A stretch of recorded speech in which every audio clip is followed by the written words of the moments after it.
안녕하세요. 35살 여자입니다. 이곳의 사연을 듣다 보면 시간 가는 줄 모르고 푹 빠져서 듣던 기억이 있는데요. 저도 한번 제 이야기를 여기 풀어놓고 싶더라고요. 결혼은 작년에 저보다 2살 어린 남자와 했습니다. 사실 30 넘도록 악착같이 돈만 벌면서 살았기 때문에 결혼이란 걸 할 줄 몰랐는데 집신도 제 짝이 있었다고 지금은 제 남편을 만나서 너무 다행이란 생각이 드네요. 그러면 제 이야기 한번 시작해 볼게요. 저는 태어나서부터 엄마와 둘이 살았습니다. 세상에 태어났을 때부터 저한테 가족은 엄마 하나였고 아빠 얼굴은 기억도 안 나요. 친구들은 다 아빠가 있다는 걸 알게 되고 그제서야 저희 집이 좀 특이하다는 걸 알게 되었네요. 저희 아빠는 제가 아주 어릴 때 갑자기 멀리 떠나셨대요. 지금 생각하면 엄마도 엄청 젊은 나이셨는데 요즘 나이 10대 중반이면 아직 어린 티가 많이 나잖아요. 엄마도 많이 힘들었을 텐데도 저를 포기하지 않으셨습니다. 다른 어머님들도 그렇겠지만 저희 엄마는 저를 위해 모든 걸 헌신하셨어요. 친가 쪽은 교류하는 사람이 아예 없었고요. 외가 쪽은 외삼촌들이 있었습니다. 어릴 적 기억에도 언제나 엄마한테 돈 얘기만 하던 사람들이었어요. 그래서 삼촌들이 집을 다녀가면 엄마는 항상 울었습니다. 어린 기억 속에 삼촌들은 참 나쁜 사람들이었어요. 저는 원래 남해 쪽에서 살았어요. 엄마는 음식점에서 일하며 그 근처 작은 방에서 저를 키우셨죠. 그러다 엄마가 친한 아주머님의 소개로 서울에 있는 음식점을 소개받았어요. 서울이 돈을 많이 준다고 해서 올라왔는데 생활은 더 힘들었습니다. 방 크기도 더 줄었고요. 게다가 어떻게 알았는지 나중에 삼촌들까지 서울로 찾아와서 엄마에게 돈 내놓으라며 화를 내고 갔습니다. 그런 외삼촌들을 보면서 하루빨리 성공해서 엄마 호강시켜주고 싶었어요. 아빠도 없이 가난하게 컸지만 그게 제 인생에 있어서 가장 큰 동기부여가 되었어요. 나름 저만의 장점이었던 셈이죠. 남들보다 더 열심히 살아야 된다는 명확한 이유가 있었기에 이악 물고 공부만 했습니다. 그 결과 좋은 대학을 졸업해 대기업에도 단번에 취직됐어요. 돈을 많이 주는 곳이라 이직 한번 하지 않고 미친 듯이 일만 했어요. 그리고 33살에 과장으로 승진했습니다. 8년 동안 회사에서 살다시피 야근하는 바람에 돈도 제법 모아뒀고 남들이 부러워하는 과장이란 직급도 달게 되었네요. 하지만 서울의 집값이 워낙 비싸서 엄마와 그동안 좁은 원룸에 살았는데요. 돈이 제법 모이자 당장 좋은 집부터 알아보기 시작했고 엄마한테 이제 음식점에서 힘들게 일하지 말라고 말했어요. 이제라도 딸 덕 좀 보고 살라고요. 집은 대출 조금 껴서 넓은 집에 이사 가는 데 성공했습니다. 앞으로 아무 걱정 없이 엄마랑 행복하게 지내면 될 줄 알았는데 어느 날 예상치 못한 불청객이 찾아왔습니다. 바로 작은 삼촌이었죠. 오랜만에 작은 삼촌 얼굴을 보자마자 돈 내놓으라며 호통치던 옛날 기억이 나서 소스라치게 놀라고 말았습니다. 거의 5년 만에 본 것 같은데 왜 찾아왔냐고 이유를 물어보니 이혼하고 살 곳이 없어서 저희 집에 같이 지내면 안 되겠냐고 대뜸 부탁하러 온 거였죠. 너무 소름 끼쳤습니다. 저는 끝까지 듣지도 않고 바로 부탁을 거절했어요. 그리고 저는 엄마에게 화내고 말았어요. 뭐하러 외삼촌한테 집 주소를 알려줬냐고 말이에요. 그동안 당했던 일들은 감쪽같이 다 잊었냐며 눈물까지 흘리면서 따졌습니다. 엄마는 그저 자랑하고 싶었대요. 내 딸이 이렇게 좋은 집까지 구해줘서 기분이 좋아서 말해줬대요. 근데 5년 동안 하나도 변하지 않는 작은 삼촌을 보니 생각이 짧았다며 후회하셨습니다. 그런데 며칠 뒤 이제 큰 삼촌까지 찾아왔어요. 주말에 TV를 보며 쉬고 있는데 누가 벨을 눌러서 가보니 큰 외삼촌이었습니다.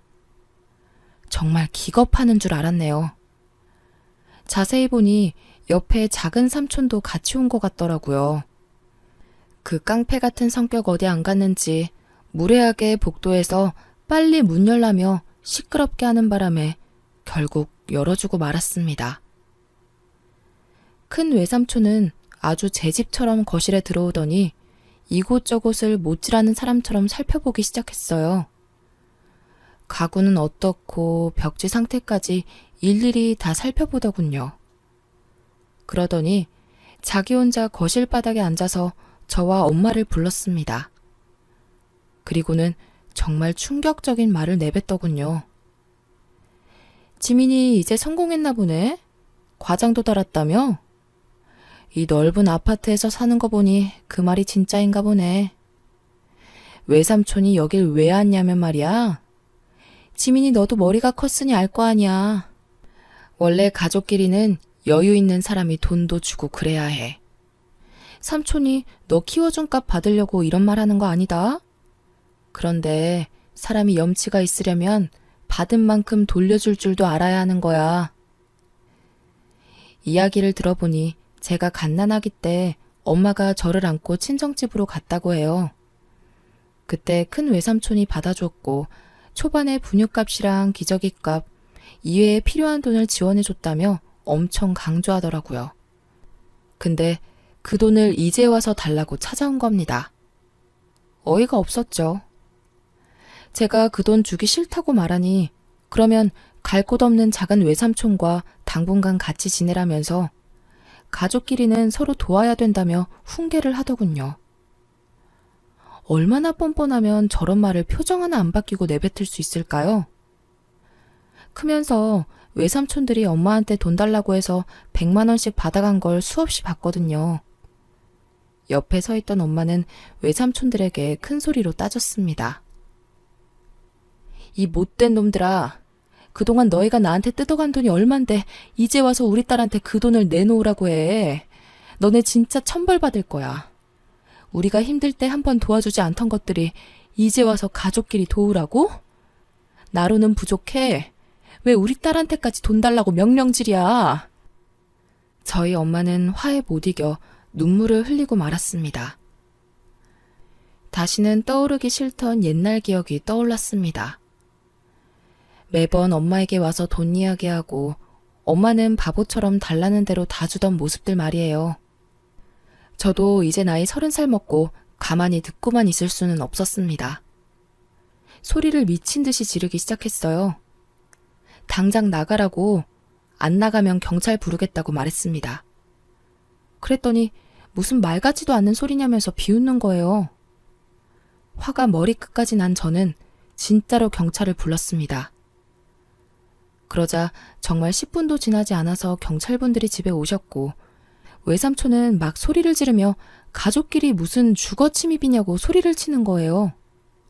그러면서 가족들끼리는 주거 침입죄 안 된다면서 경찰 앞에서 오히려 막 가르치려 하더군요. 그런데 건장한 남자 경찰 한 분이 큰 소리로 주거 침입죄 맞습니다. 가족들도 허락하지 않는 방문 시 고소할 수 있습니다. 지금 당장 서로 가시죠. 라고 단박에 말하더군요. 결국 삼촌들은 말문이 막혔는지 꿀먹은 벙어리가 돼서 집을 나갔습니다. 집에는 고요한 정막만이 남았어요. 저랑 엄마는 너무 서러워서 부둥켜 안고 울기 시작했네요. 그런데 못된 삼촌들은 이후로도 번갈아서 저희 집에 찾아왔습니다. 이젠 막내 외삼촌까지 데리고 와서는 제가 회사에 있을 시간만 골라서 엄마한테 또 돈 내놓으라고 찾아오더라고요. 그럴 때마다 엄마한테 그냥 경찰에 신고하자고, 안 되면 고소하자고 했습니다. 어쩔 수 없이 진짜 경찰서에 가서 진술서를 썼고 엄마 혼자서 경찰서를 왔다 갔다 하는 일이 잦아졌어요. 그런데 하루는 제가 휴가날이라 집에서 쉬고 있었는데요. 엄마가 아침부터 부지런히 음식을 하고 있는 거예요. 그래서 물어보니 경찰분들 힘들 텐데 우릴 위해서 고생하니까 반찬 몇 가지 만들어서 주러 가는 거라고 하더라고요. 처음엔 그런가 보다 하고 신경 안 쓰고 있었습니다. 그런데 나중에 알고 보니 엄마는 그때부터 열심히 사윗감을 찾고 계신 거였죠. 엄마는 전부 계획이 있었나 봐요. 아무튼 한 달 동안 잠잠하다가 어느 주말에 또 벨이 울리길래 설마 하고 밖을 봤는데 큰 외숙모가 서 있었습니다. 너무 어이가 없어서 문을 열지도 않고 인터폰으로 왜 왔냐고 물어봤어요. 그랬더니 저한테 엄청 반가운 척하면서 얼굴 보러 왔다면서 웃는 거예요. 외숙모 한 분만 있는 줄 알고 문을 열었더니 그제서야 뒤에 숨어있던 삼촌들 3명이 나란히 등장하더라고요. 이번에 아예 짐까지 싸서 눌러앉을 작정으로 온 것 같았습니다. 이혼당한 작은 외삼촌은 갈 곳이 없어서 그동안 큰 외삼촌 집에서 함께 살았나 봐요. 그것 때문에 외숙모가 폭발해서 짐까지 다 싸게 해서는 저희 집으로 왔더라고요. 그러면서 그 커다란 짐을 들이밀고는 작은 외삼촌 좀 잠시만 지내게 하자고 하는데 너무 어이가 없어서 절대 안 된다고 현관을 못 넘어오게 막았습니다. 나중에는 저를 밀치면서 들어오려고 하더라고요. 그때 엄마가 뒤에서 누군가에게 전화를 하는데 그땐 경황이 없어서 그냥 경찰에 신고하나 생각했어요. 몇 분 뒤에 엘리베이터에서 덩치 좋은 남자가 내렸는데 경찰 복장이 아니라서 누구지 싶었어요. 저는 처음 보는 남자였거든요. 그 남자는 현관까지 들어오려는 외삼촌들을 물리치고는 그 짐들을 번쩍 들어서 엘리베이터 안에 던져버렸습니다. 지금 뭐 하시는 거예요? 당신들 상습범이죠? 주인이 허락하지 않는 방문은 형사사건으로 입건될 수 있습니다. 당신들 또 경찰서에 가고 싶어요? 처음 보는 남자가 저러니 누군가 했습니다. 삼촌들 다 어리둥절하더니 작은 외삼촌이 물어봤어요. 당신은 누구신데 남의 집안일에 나서? 착한 일 하는 건 알겠는데 우린 가족이라 평화롭게 해결하려는 거니까 그쪽은 그냥 모른 척하고 갈 길이나 가슈. 작은 외삼촌의 말에 그 남자는 주머니 속에 자신의 신분증을 꺼냈고 저희한테 경찰 공무원 신분증을 떡하니 보여주더라고요. 그제서야 저번에 도와주신 경찰관이신 걸 알았습니다. 외숙모랑 외삼촌들 전부 신분증을 확인하자 곧바로 조용해지더라고요. 결국 한마디도 못하고 전부 나갔습니다. 그들이 엘리베이터 타는 것까지 확인하자 저는 그대로 현관에 주저앉았어요. 집에 못 들어오게 막느라 정말 온 힘을 다 썼거든요. 근데 엄마는 뒤에서 웃고 계셨어요. 엄마가 찬물을 한 잔 가져왔는데 저에게 주는 건 줄 알았거든요. 근데 저는 쳐다도 안 보고 저를 지나치더니 그 경찰관 아저씨에게 주더라고요. 너무 고맙다고 하면서 엄마가 그 남자한테 계속 칭찬을 하는데 누가 누구 자식인지 모르겠더라고요. 그날 저녁부터 엄마는 그 경찰관 칭찬을 끊임없이 했습니다. 지민아, 요즘 사람답지 않게 참 바르고 착하지 않더니? 어쩜 사람이 저렇게 말끔하게 잘생겼는지. 엄마는 저렇게 잘생기고 어깨 떡 벌어진 남자가 우리 사이였으면 좋겠어. 그런데 뭐 제가 봤을 땐 키도 작고 떡두꺼비 같이 생겨서 사복 입고 들어오니 경찰관인 줄 전혀 모르겠더라고요. 처음엔 엄마 말을 듣고도 별 생각이 없었습니다. 그러던 어느 날 회사에서 일하고 있는데 뜬금없이 엄마 번호로 전화가 왔어요. 그래서 받았는데 웬 남자 목소리가 들리더군요. 그러더니 이현숙 보호자분 맞냐고 하길래 정말 너무 놀랬습니다. 원래 그런 말은 엄청 위급한 상황에 하잖아요. 그래서 그 소리를 듣자마자 자리에 벌떡 일어나서 무슨 일이냐고 큰 소리로 물었어요. 그런데 대뜸 저에게 언제 퇴근하냐고 물어보더군요. 알고 보니 엄마가 파출소를 찾아가서 그 경찰관에게 전화 좀 걸어달라고 부탁했다더군요. 귀가 잘 안 들려서 특히 요즘 더 심하다고, 딸아이에게 할 말이 있다고, 정말 되지도 않는 연기를 펼치며 일을 벌인 거예요. 그래서 엄마 대신 그 경찰관과 제가 통화를 하게 된 겁니다. 옆에서 엄마가 하는 말을 그대로 옮겨서 경찰관 이야기했고요. 그러니 저에게 퇴근 언제 하냐고 하고 외식하고 싶다고 하고 뭐 먹고 싶냐고 물어보고 이런 평범한 질문들을 두꺼운 남자 목소리로 들으니 기분이 좀 묘하더라고요. 원래 그날도 야근해야 하는데 얼떨결에 일찍 퇴근한다고 했고요.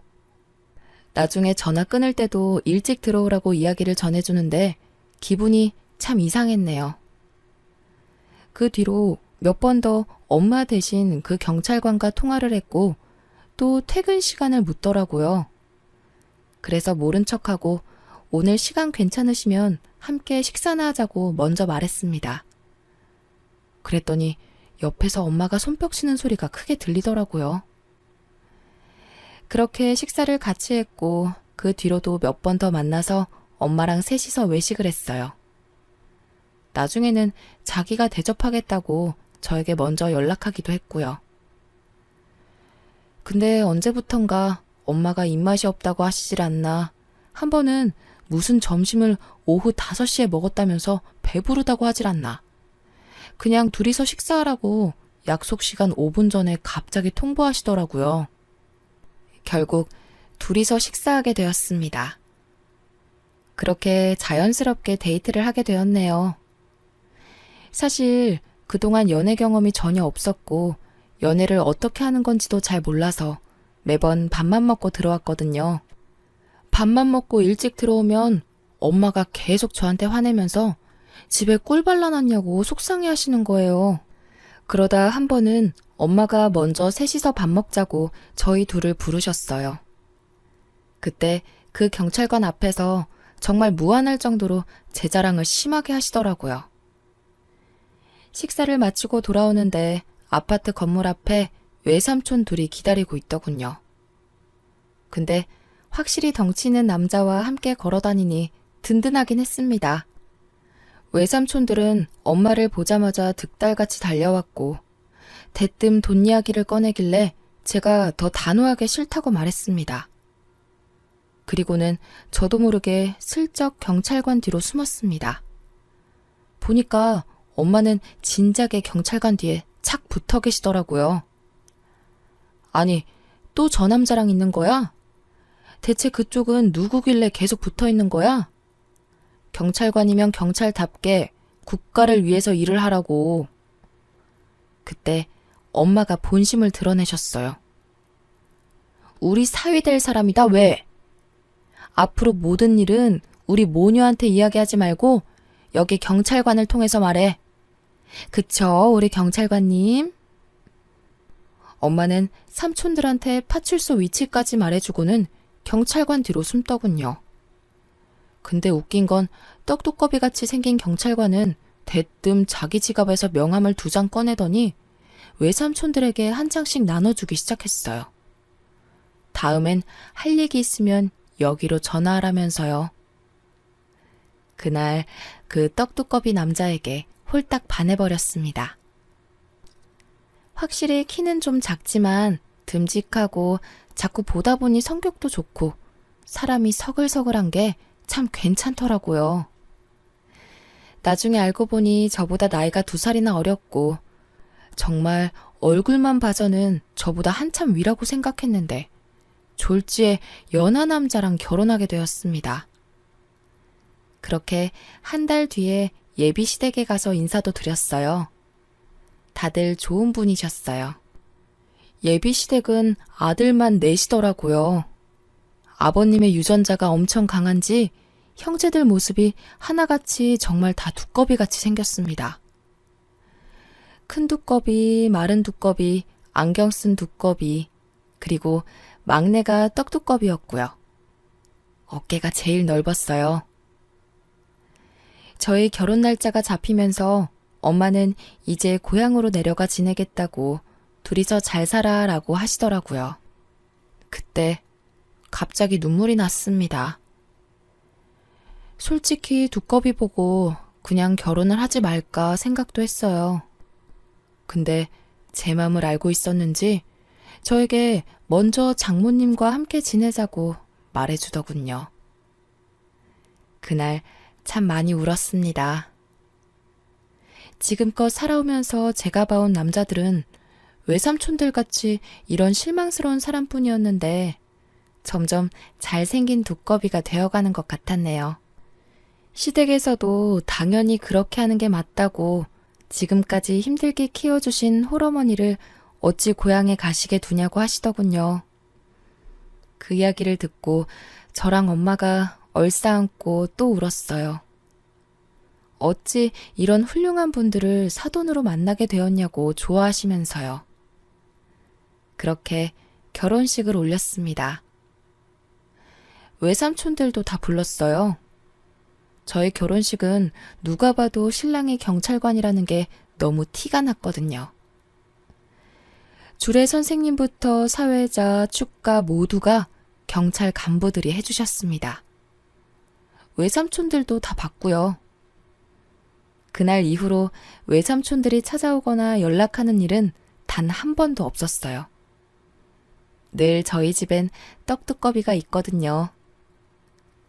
오늘도 집에 들어오니 그 떡두꺼비가 청소를 하며 자기가 엄마 좀 챙기라고 또 잔소리를 하고 있습니다. 남편이 저렇게 우리 엄마를 챙기니 저도 자연스럽게 시부모님을 많이 챙기게 되더라고요. 그래도 아직 많이 부족하지만 늘 더 많이 챙기려고 노력하고 있습니다. 우리 엄마는 요즘 저보다 사위가 더 편하신 것 같아요. 아직도 궁금한 점이 우리 엄마는 어떤 모습을 보고 떡두꺼비 경찰관을 사윗감으로 보셨는지 참 신기합니다. 그냥 느낌이 딱 왔다고 하시던데 저도 나중에 아이 낳고 엄마가 되면 그런 느낌이 오려나 모르겠네요. 일만 죽어라 하고 돈 열심히 벌면서 살다가 죽을 줄 알았는데 사람 앞날은 정말 모르는 것 같네요. 재작년까지도 제가 이렇게 지낼 줄은 전혀 몰랐거든요. 그래서 요즘은 모든 일에 감사하며 매진하고 있습니다. 지금까지 제 사연 들어주셔서 감사해요.